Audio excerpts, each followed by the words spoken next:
আসসালামু আলাইকুম এভরিওয়ান, কেমন আছেন সবাই? আশা করি সবাই অনেক ভালো আছেন। আমার বেশ কয়েকবার দেশের বাইরে যাওয়া হয়েছে, কিন্তু এরপরেও ফ্লাইটে ওঠার আগে একটু অ্যাংজাইটি কাজ করে, একটু টেনশন ফিল হয়। আমরা যেহেতু 6 জন ফ্যামিলি মেম্বার ছিলাম, সো আমাদের অনেকগুলো লাগেজ ছিল। অ্যালেক্স লাগেজগুলো অর্গানাইজ করে নিচ্ছিল। আমি এবার চেষ্টা করেছিলাম যে একটু কম জিনিস নিয়ে যাব, কম ড্রেস নিয়ে যাব, কারণ আসার সময় টুকটাক শপিং করলে তখন ওয়েট একটা ইস্যু হয়ে দাঁড়ায়। আমাদের ফ্লাইট যেহেতু রাতে ছিল, তাই ফ্লাইট টাইমের 4 আওয়ার্স আগেই আমরা এয়ারপোর্টে চলে গিয়েছিলাম। আমার আর অ্যালেক্সের অনেক দিনের ইচ্ছা ছিল যে আমরা আমাদের ফ্যামিলি মেম্বার্সদেরকে নিয়ে দেশের বাইরে যাব। মহান আল্লাহ তাআলার অশেষ রহমতে আমাদের মনের ইচ্ছাটা পূরণ হয়েছে এবং আমরা আমাদের ফ্যামিলি মেম্বার্সদেরকে নিয়ে ওমরা পালন করেছি। আমাদের ফ্লাইট ছিল রাত 1টায় ঢাকা টু জেদ্দা এমিরেটসের। আমাদের মাঝখানে দুবাইতে ট্রানজিট ছিল 2 আওয়ার্সের।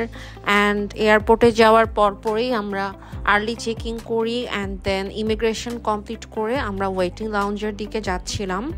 সেখানে কিছুক্ষণ ওয়েট করার পরেই দেখলাম যে আমাদের ফ্লাইটটা চলে এসেছে। আমরা প্রায় 4 ঘন্টা ধরে ওয়েট করছিলাম, সো সবাই একটু টায়ার্ড ফিল করছিলাম এতক্ষণ ধরে ওয়েট করার জন্য যে কখন প্লেনে উঠবো।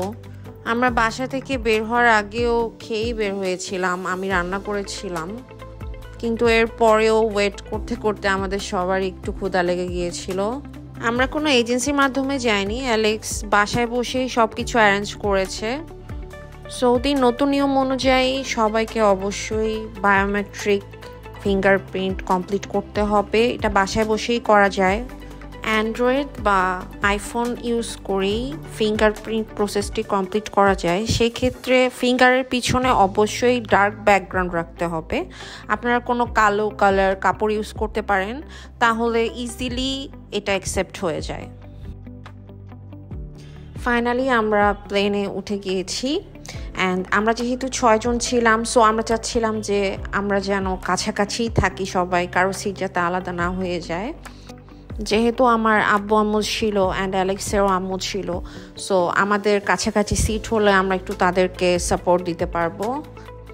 অ্যান্ড ফরচুনেটলি আমাদের সিট সবার একসাথেই পড়েছিল, আমার অ্যালেক্সের একসাথে আর আমাদের সামনে 4 জন। প্লেন টেক অফ করার কিছুক্ষণ পরেই আমাদেরকে খাবার মেনুটা দিয়ে যায় যে আমরা কি খাবো সেটা সিলেক্ট করার জন্য। আমরা সবাই সিলেক্ট করেছিলাম মাটন বিরিয়ানি, কারণ আমাদের কারোর নন স্পাইসি ফুড বেশি একটা পছন্দ না, স্পাইসি ফুডই বেশি ভালো লাগে। আর এমনিতেও প্লেনের খাবারে স্পাইস খুব কম ইউজ করা হয়। এই তো আমাদের ফুড চলে এসেছে, মাটন বিরিয়ানি। মাটন বিরিয়ানির টেস্টটা আমার খুবই ভালো লেগেছিল। সাধারণত ফ্লাইটের রাইস আইটেমগুলো খেতে অতটা ভালো লাগে না, কিন্তু এটা অনেক ফ্লেভারফুল ছিল অ্যান্ড স্পাইসিও ছিল। সাথে ছিল আমরা যে ডাল ভর্তা খাই, অনেকটা সেই টাইপের একটা আইটেম, আমি জানি না এটার নাম কি। ডালটা সেদ্ধ করা ছিল অ্যান্ড অনেকটা খেতে সালাদের মতো লাগছিল।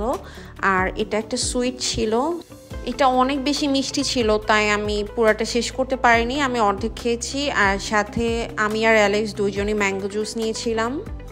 মিল শেষ করার পরে আমরা চা কফিও খেয়েছি।